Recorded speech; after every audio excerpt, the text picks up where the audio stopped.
برات جو ہے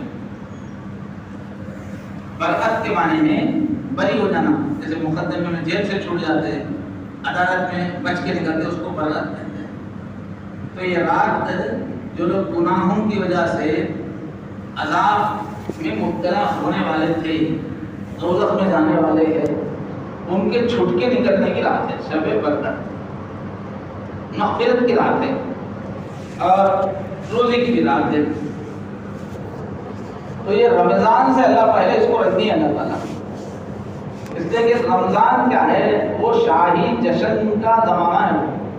جیسے پہلے زمانے میں بادشاہ لوگ کیا کرتے تھے، جس تاریخ کو وہ گدی پہ بیٹھا، وہ سال میں جب وہ تاریخ آتی تو جشن کرتا تھا بادشاہ، اس میں قیدیوں کو چھوڑ دینا اور ملازمین کو گریڈ بڑھانا، وہ سب ہوتا تھا خوشی میں۔ تو یہ رمضان کا پورا مہینہ اللہ تعالیٰ کی رحمت کا، پیار کا جشن ہے۔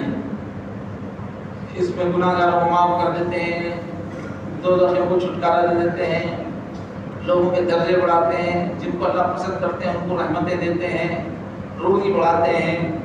یہ اللہ کے جشن کا موقع ہے۔ اب جو پہلے بادشاہ لوگ ہوتے تھے وہ بولتے تھے کہ جشن میں ہمارے دربار میں جو لوگ آئے ہیں وہ ذرا پاک صاف ہو کے آئے، بولتے تھے جشن کا وقت ہے، بالکل کالے میلے چچڑے کپڑے پہن کے گئے تو توہین ہوتی نا۔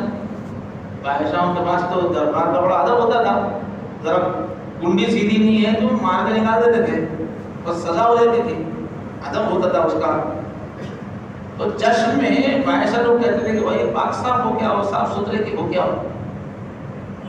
اب ہم کسی کی شادی میں جاتے ہیں تو کیا سب سے پہلے کپڑے نکال کے پہن کے جاتے ہیں، اچھے کپڑے پہن کے جاتے ہیں جہاں تک ہو سکے۔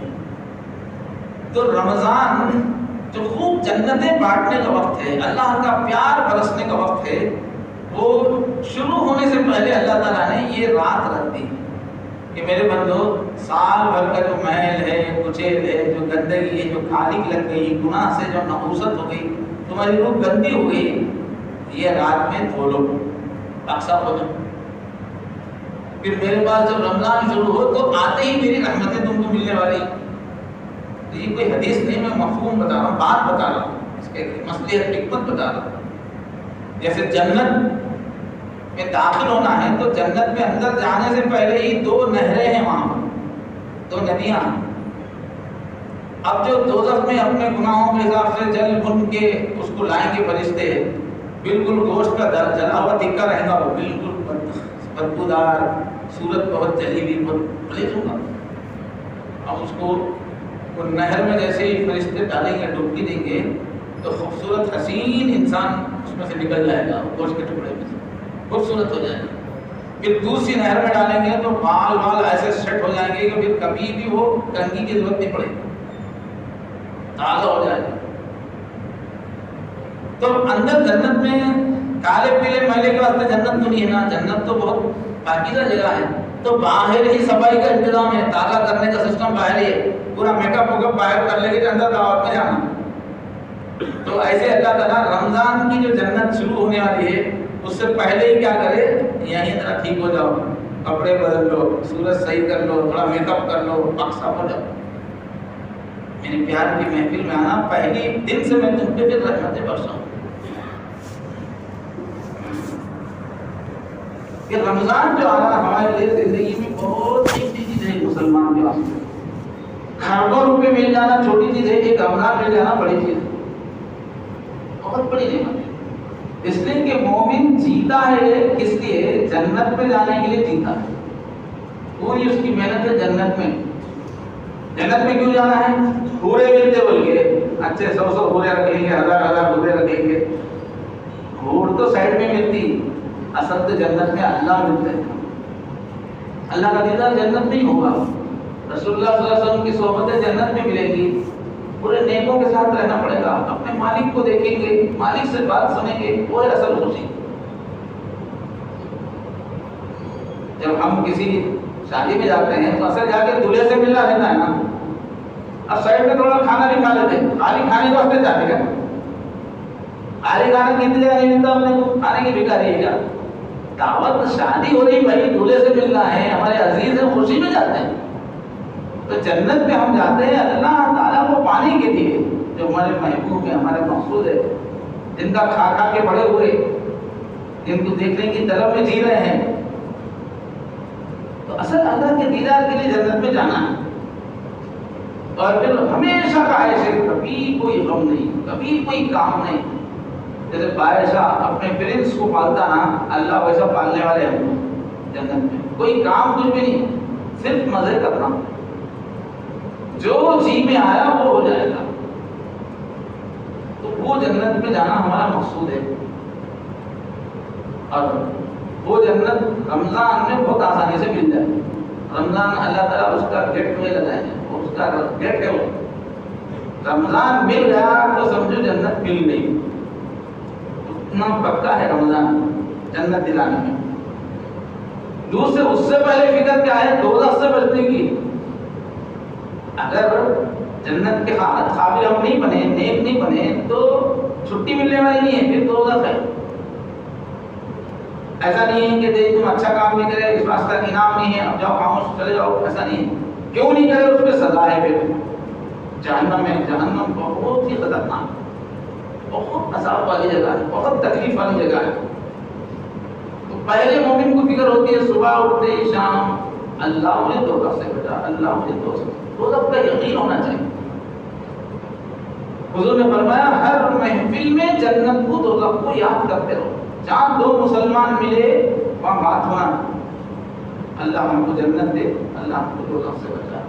یہ فکر اتنا رات دن گھومتے رہنا, جس سے ملے وہی بات, اتنا یاد رکھو کرنا ہے. جنت دوزخ کوئی بھلانے کے قابل چیز نہیں. تو یہ دو کام, دوزخ سے بچنا, جنت میں جانا, یہ دو بھی رمضان میں ہوتے ہیں. آسانی سے یہ چیزیں حاصل ہوتی ہیں, تقسیم ہوتی ہے جنت.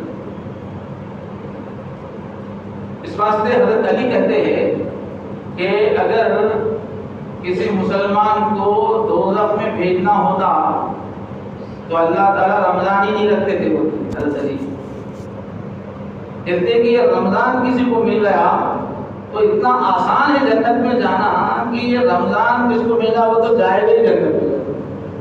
اللہ رمضان اس لیے رکھے ہیں کہ دوزخ میں نہیں ڈالنا چاہ رہے ہیں. اتنی بڑی نعمت ہے, اگر اچھی طرح سے ہم گزار لیں رمضان کو, نہانے بہانے سے اس میں مغفرت ہوتی. تو گویا رمضان آنے سے پہلے ہی اس کی برکتیں شروع ہوتی ہیں. بہت بڑے اللہ والے گزرے ہیں, ان کو دوسرے 1000 سال کا مجدد بولتے ہیں. حضور کے 1000 سال کے بعد اگلے 1000 سال دین کو ان سے طاقت ملی. شیخ احمد سرہندی ان کا نام ہے, بہت غیب کی بات ہے, بہت ہوتی تھی, کشف پر بہت ہوتا. تو انہوں نے کہا کہ رمضان کی برکتیں زبردست ہیں. سال بھر جو اللہ کی طرف سے جو رحمتیں نعمتیں ملتی ہیں, پیار ملتا ہے, وہ ایک خطرے کے برابر ہے. اور رمضان میں جو اللہ کا پیار برستا ہے وہ سمندر کے برابر ہے. اور وہ کہتے ہیں کہ یہ رمضان کی جو برکت ہے یہ شب برات سے شروع ہو جاتی ہے. جیسے سورج جو نکلتا ہے نا, صبح میں جو ہے وہ 7 بجے کے قریب شاید آج کل نکل رہا, لیکن سورج نکلنے سے بہت پہلے ہی 2 گھنٹے پہلے ہی آسمان میں اس کا اثر شروع ہو جاتا. اندھیرا کم ہو کر شروع میں اس طرح لمبائی میں ایک ہلکی روشنی آتی, لمبائی میں, اس کو صبح کاذب بولتے ہیں. وہ جو تہجد کا وقت رہتا ہے, فجر کی اذان سے پہلے کا, وہ اس کو بھی فجر کہتے ہیں کیونکہ اس میں بھی روشنی پھاٹتی ہے اندھیرے کو, مگر وہ لمبائی میں آتی ہے روشنی ہلکی سی. اس کے بعد پھر چوڑائی میں روشنی کا اثر پھیلنا شروع ہوتا ہے, اندھیرا کم ہوتا ہے. اس کو صبح صادق کہتے ہیں, سچی صبح. تو صبح صادق شروع ہوتے ہی فجر کا نماز کا وقت شروع ہو جاتا ہے. تو کہتے ہیں کہ جس طرح سورج تو نظر آتا ہے ہم کو صبح میں اشراق کے وقت 7 بجے کے وقت, لیکن اثر اس کا کب ہوتا ہے؟ رات کے 4:30 بجے سے اثر شروع ہو جاتا ہے, تہجد کا وقت شروع ہو جاتا ہے, اجالا شروع ہو جاتا ہے. ایسے کہتے ہیں یہ جو رمضان کا سورج نکلتا ہے اللہ کی رحمت کا, وہ بالکل نظر آتا ہے پہلی چاند کو. رمضان کی جو پہلی تاریخ ہے اس وقت ہم کو تو یار رمضان نظر آیا, مگر وہ رمضان کی برکتیں شروع ہو جاتی ہیں 15 دن پہلے سے. اس شب برات کے موقع سے وہ سورج نکل گیا ہو جیسا. رمضان کا سورج آج سے نکل گیا، اس کی برکتیں آج سے شروع ہو گئی ہیں، اس واسطے آج کی رات میں اچھی عبادت کر کے اللہ تعالیٰ کو منانے کی رات ہے۔ اس کے بارے میں بہت ساری حدیثیں ہیں اس رات کے بارے میں، لیکن الگ الگ دیکھیں تو ہر حدیث اس میں سے کمزور ہے، یعنی حضور سے ہمارے تک آنے میں جو راویوں کا سلسلہ ہے اس میں کمزوری ہے، لیکن وہ بہت زیادہ صحابیوں سے 10 صحابیوں سے شب برات کے بارے میں روایت آئی۔ اس لیے حدیث کے ماہر علماء کہتے ہیں کہ اتنے صحابہ سے بات آ رہی ہے تو کچھ نہ کچھ اس کی حقیقت ہے، اس لیے آج کی رات عبادت کرنا اس میں کوئی شک کی بات نہیں۔ تو جو مختلف حدیثیں ہیں اس سے 3 باتیں معلوم ہوتی ہیں کہ رات میں کیا جو کرنا ہے۔ ایک بات یہ معلوم ہوتی ہے کہ فیصلے ہوتے ہیں آئندہ سال کس کو کتنا پیسہ دینا ہے، کس کو کتنی غربت دینا ہے، کس کو کتنی عزت دینا ہے، کس کو کتنی بدنامی ذلت دینا ہے، کس کو کتنی راحت دینا ہے، کس کو کتنی پریشانی آئے گی، کس کو زندگی دینا ہے، کس کو موت آنا ہے، اور کس کو صحت دینا ہے، کس کو بیماری دینا ہے۔ یہ اس کی لسٹیں بنتی ہیں۔ ایک تو تقدیر پوری پلاننگ اللہ تعالیٰ یہ پوری کائنات بنانے سے 50,000 سال پہلے پورے لکھوا دیے اس کو لوح محفوظ میں، کس کے ساتھ کب کیا ہونا ہے۔ اور ہر سال شب برات کے موقع پر فرشتے اس میں سے لسٹیں نکال کے بناتے ہیں، لسٹ۔ پھر شب قدر کے اندر جو فرشتے اس کو نافذ کرنے والے رہتے ہیں، جاری کرنے والے رہتے ہیں، یہ لسٹیں ان کو دے دی جاتی ہیں، بعد لسٹیں بنتی ہیں۔ اس لیے حضور کہتے تھے کہ میں اس دن روزے سے رہنا چاہتا ہوں، جب فیصلہ ہو رہا ہے تو میں روزے کی حالت میں ہوں۔ تو یہ تو آج کی رات جو ہے چونکہ لسٹیں بن رہی ہیں مانگ لینے کی، اللہ آگے کی میری زندگی میں مصیبتوں سے بچائیے، روزی عطا کیجیے، اور جس کی جو ضرورت ہے، چھوٹے چھوٹے بچے ہیں، یا اللہ میرے بچے اچھے پڑھ لکھ کے آنکھوں کی ٹھنڈک بنے، بھائی کسی کا گھر بن رہا ہے، اللہ میرا گھر بننا آسان کر دے، یا کوئی پریشانی ہے، بیماری ہے، کوئی دشمن ہے، کوئی مسئلہ ہے، تو آج کی رات اللہ تعالیٰ سے مانگنے کی رات ہے، وہ جو اپنی ضرورت کی چیزیں ہیں مانگنا۔ دوسرا ان حدیثوں میں آتا ہے کہ کچھ لوگ کچھ گناہ ایسے ہیں کہ ان کی دعا آج قبول نہیں ہوگی، وہ گناہ کرتے ہوئے اس گناہ پر رہتے ہوئے آج وہ مانگیں گے تو ان کی دعائیں قبول نہیں ہوگی۔ اور تیسری بات یہ ہے کہ یہ مغفرت کی رات ہے، جو لوگ گناہ گار ہیں ان کے گناہ معاف ہوتے ہیں۔ ہمارے جو لوگ دنیا سے انتقال کر چکے ان کے لیے بھی دعا کر سکتے ہیں، اپنے لیے بھی دعا کرنا ہے، انہیں دوزخ سے بچنے کی دعائیں بھی آج قبول ہوتی ہیں۔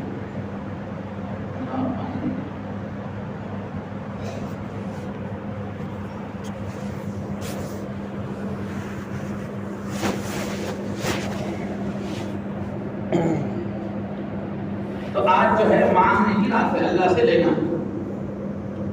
اب اللہ سے لینے کا ایک طریقہ ہوتا، اللہ شہنشاہ ہے، جاگے بھائی دیو جی بولے تو طریقہ نکل جائے۔